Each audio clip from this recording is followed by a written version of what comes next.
Hello everyone. In this video I am going to discuss NCERT question answers of the chapter Ruling the Countryside. Question number 1 is match the following.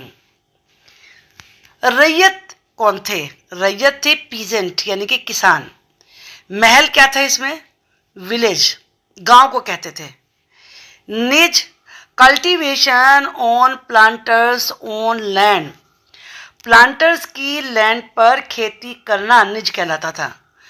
और रैयती क्या कहलाता था? Cultivation on रैयत land, रैयत की land पर खेती करना रैयती कहलाता था, रैयतवाड़ी. इन द ब्लैंक्स है. Growers of would in Europe saw wood as a crop which would provide competition to their earnings.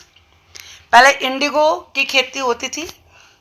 Indigo की सप्लाई जब पूरी नहीं हो पा रही थी तो एक और नया प्लांट खोजा गया जिसे वुड कहते थे और इसे क्रॉप के रूप में इसका कल्टीवेशन किया गया. The demand for indigo increase in late 18th century. Late 18th century में जो इंडिगो की मांग थी वो बढ़ गई बिकॉज ऑफ इंडस्ट्रियल रेवोल्यूशन, औद्योगिक क्रांति के कारण. The international demand for indigo was affected by the discovery of wood. Indigo के लिए जो पूरे वर्ल्ड में डिमांड थी वो किसके द्वारा प्रभावित हुई? उस पर प्रभाव पड़ा, उस पर असर पड़ा वुड की डिस्कवरी होने से. वुड को जब इंडिगो को रिप्लेस करने के लिए यूज करने के बारे में सोचा गया. The Champaran movement was against Indigo planters. Champaran Bihar का एक जगह का नाम है. तो वहाँ आंदोलन शुरू हुआ था किसके विरुद्ध? इंडिगो प्लांटर्स के विरुद्ध, जो कि जबरदस्ती फील्ड में इंडिगो की खेती करवाते थे. अब ये क्वेश्चंस हैं. Describe the main features of the permanent settlement.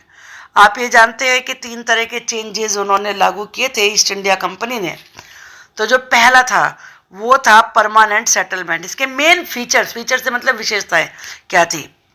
The main features of the permanent settlement were the rajas and taluqdars were recognised as zamindar. जो राजा थे, ताल्लुकदार थे, उन्हें जमींदार के रूप में मान लिया. They were asked to collect rent. उनसे क्या काम लिया गया कि वो रेंट इकट्ठा करेंगे from the peasants and pay revenue to the company. और ईस्ट इंडिया कंपनी को फिर रेवेन्यू यानी कि लैंड टैक्स देंगे. The amount to be paid was fixed permanently.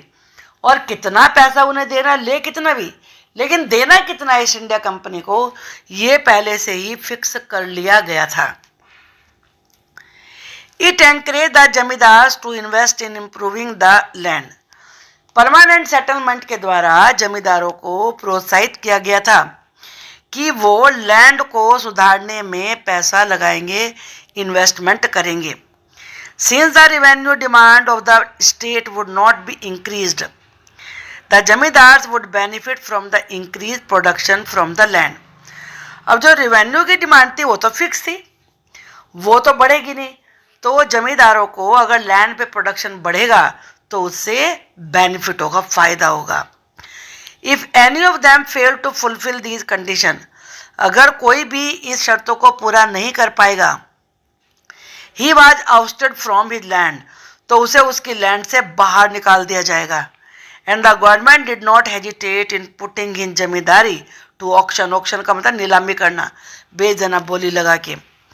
और गवर्नमेंट उसकी जमींदारी को ऑक्शन कर देगी यानी कि नीलामी लगा के बेच देगी. Next question. How was the Mahalwari system different from the permanent settlement. अब जब परमानेंट सेटलमेंट ज़्यादा सक्सेसफुल नहीं रहा तो इन्होंने महलवाड़ी सिस्टम को लागू किया. अब दोनों में क्या चेंज था, क्या फ़र्क था? Permanent settlement was introduce in Bihar and Bengal. पहला तो ये कि परमानेंट सेटलमेंट बिहार और बंगाल में इंट्रोड्यूस किया गया था. The system of Mahalwari was introduce in western parts of Gangetic valley. Ganga valley के वेस्टर्न पार्ट में महलवाड़ी सिस्टम को लागू किया था, नॉर्थ वेस्ट प्रोविंस में और parts of central India and Punjab. और जो सेंट्रल इंडिया है और पंजाब है, इन हिस्सों में महलवाड़ी सिस्टम को लागू किया गया था। It was introduce in 1793, it came into effect in 1822। जो परमानेंट सेटलमेंट था वो 1783 में लागू हुआ था और जो महलवाड़ी था वो 1822 में लागू किया गया था। The amount to be paid as land revenue was fixed. Permanent settlement में जो रेवेन्यू पे करना था वो पहले से फिक्स था। The government could not enhance the land revenue. Government land revenue को बढ़ा नहीं सकती थी। एनहेंस का मतलब बढ़ाना होता है। The amount of land revenue was revise periodically. जबकि जो महलवाड़ी सिस्टम था उसमें लैंड रेवेन्यू को थोड़े थोड़े समय के बाद रिवाइज किया जाता था। The government could revise the revenue. Government revenue को चेंज कर सकती थी। द जमींदार had the charge of collecting the revenue. जमींदार यानी कि जो राजा और ताल्लुकदारों को बनाया था उन्होंने जमींदार, वो उनके ऊपर रेवेन्यू को इकट्ठा करने का चार्ज था, जिम्मेदारी थी। The charge of collecting the revenue and paying to the company was given to the village headman. और महलवाड़ी सिस्टम में जो विलेज हेडमैन था उसे रेवेन्यू इकट्ठा करने का और फिर ईस्ट इंडिया कंपनी को देने का अधिकार था, चार्ज था।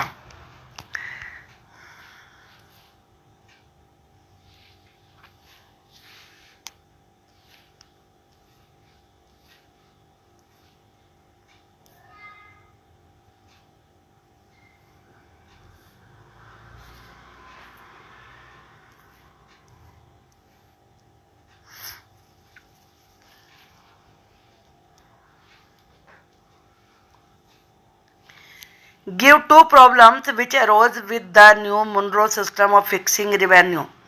अब इसके बाद फिर एक तीसरा सिस्टम भी आया जिसका नाम था मुनरो सिस्टम। तो उसमें रेवेन्यू को फिक्स करने का जो नया सिस्टम था मुनरो सिस्टम में, उसमें दो प्रॉब्लम आ गई। वो कौन सी थी?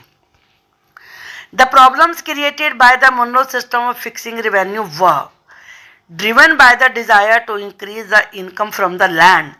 लैंड से ज़्यादा इनकम हो, इस इच्छा के साथ द रेवेन्यू ऑफिशियल्स, जिसमें कि कैप्टन अलेक्जेंडर रीड थे और थॉमस मुनरो थे, fix to high revenue demand. उन्होंने इतनी ज़्यादा मांग रखी रेवेन्यू की जो बहुत हाई थी। The peasants were unable to pay, और पीजेंट्स इतने ज़्यादा रेवेन्यू को पे करने में असमर्थ थे।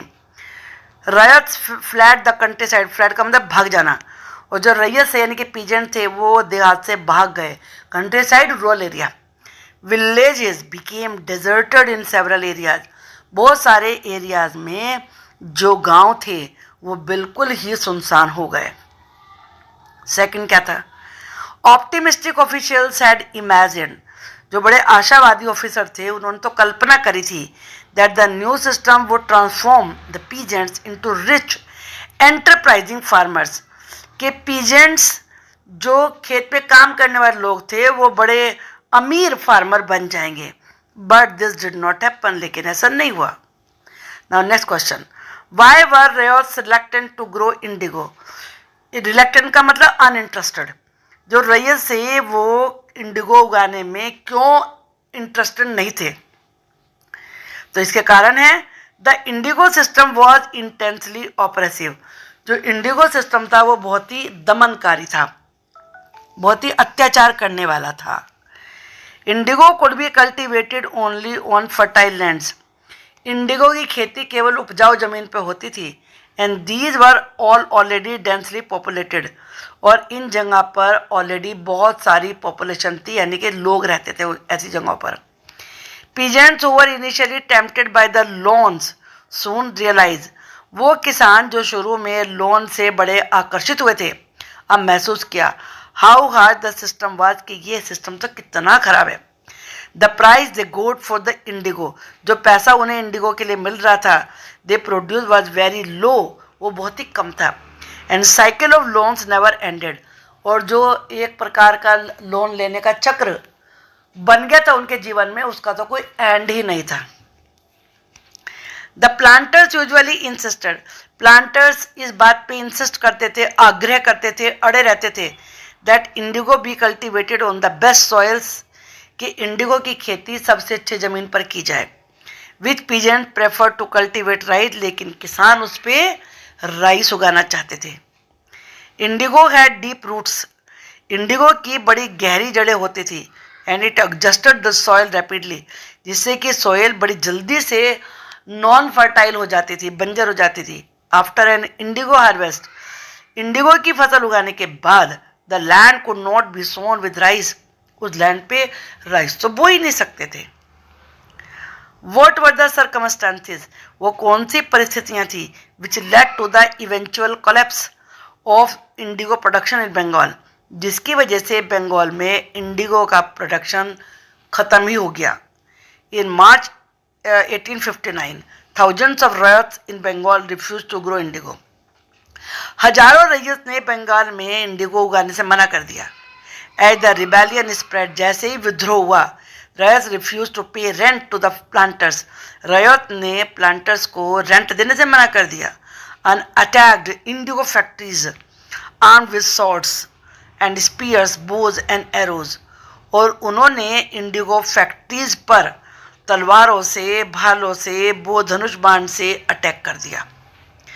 रयत स्वर, और फिर किसानों ने ये कसम खाई, they would no longer take advances, कि वो कभी एडवांस लेंगे ही नहीं टू सो इंडिगो, नील की खेती करने के लिए। Nor be bullied by planters lathials, lathials का मतलब लाठियाँ बांधने वाले, जो लाठियों से पीटते हैं। प्लांटर के लठियाल से कभी डरेंगे नहीं। The government set up the indigo commission, government ने इंडिगो कमीशन बैठाया to inquire into the system of indigo production, indigo production के सिस्टम में इंक्वायरी करने के लिए। The commission held the planters guilty, commission ने प्लांटर्स को अपराधी पाया। And criticise them for coercive methods, और जो उन्होंने डराने धमकाने वाले मेथड अपनाए थे उसके लिए उनकी आलोचना करी। They used with Indigo cultivators, जो कि उन्होंने इंडिगो की खेती करने वालों के विरुद्ध अपनाए थे। The indigo commission declared, Indigo commission ने घोषणा करी that Indigo production was not profitable for riots, कि रैयत्स के लिए इंडिगो प्रोडक्शन लाभ की बात नहीं है। द कमीशन आज the ryots to fulfil their existing contracts, commission ने रैयत से, किसानों से कहा कि जो उन्होंने कॉन्ट्रैक्ट कर रखा है उसको ही पूरा करें। बट ऑल्सो टोल्ड देम, लेकिन ये भी कहा, they could refuse to produce indigo in future, वो आने वाले समय में इंडिगो उगाने से मना कर सकते हैं। Find out more about the Champaran movement and Mahatma Gandhi's role in it, Champaran में जो आंदोलन हुआ था उसमें महात्मा गांधी की क्या भूमिका थी उसके बारे में लिखिए। When the indigo production collapse in Bengal, जब बंगाल में इंडिगो की खेती कोलैप्स हो गई, the European planters of indigo shifted their operation to Bihar, तो यूरोपियन प्लांटर्स ने इंडिगो के उगाने के लिए बिहार को चुन लिया। When Mahatma Gandhi return from South Africa, जब महात्मा गांधी साउथ अफ्रीका से लौट कर आए, a peasant from Bihar persuaded him to visit Champaran, तो बिहार से एक किसान ने महात्मा गांधी से कहा कि वो चंपारण आए and see the plight of the indigo cultivators there, और वहाँ इंडिगो उगाने वालों की हालत को देखें। प्लाइट का मतलब हालत होता है, condition. Role of Mahatma Gandhi, Mahatma Gandhi visit in 1917 mark the beginning of the Champaran movement. 1917 में गांधी जी बिहार गए वो मिलने, और तब उन्हें पता चला कि वहाँ पर इंडिगो प्लांटर्स के विरुद्ध चंपारण का आंदोलन चलाया जा रहा है। The European planter oppress the peasants, जो यूरोपियन प्लांटर थे वो किसानों को सता रहे थे। गांधी जी रीच चंपारण इन 1917, गांधी जी चंपारण 1917 में गए to witness the miserable condition of the peasants, peasants की दयनीय हालत को देखने के लिए। The district officials ordered him to leave Champaran, जो डिस्ट्रिक्ट के ऑफिसर लोग थे उन्होंने गांधी जी को ऑर्डर दे दिया कि वो चंपारण से चले जाएं, बट ए रिफ्यूज, लेकिन उन्होंने मना कर दिया to comply the orders, order का मानने से। एंड स्टार्टेड द सत्याग्रह, और सत्याग्रह शुरू कर दिया। आई होप कि आपको इसमें सभी क्वेश्चंस के आंसर मिल गए होंगे। एक्स्ट्रा क्वेश्चंस के लिए मैं अलग से वीडियो बनाऊंगी, wait for that. If you have any query please put your question in the comment box. Thank you.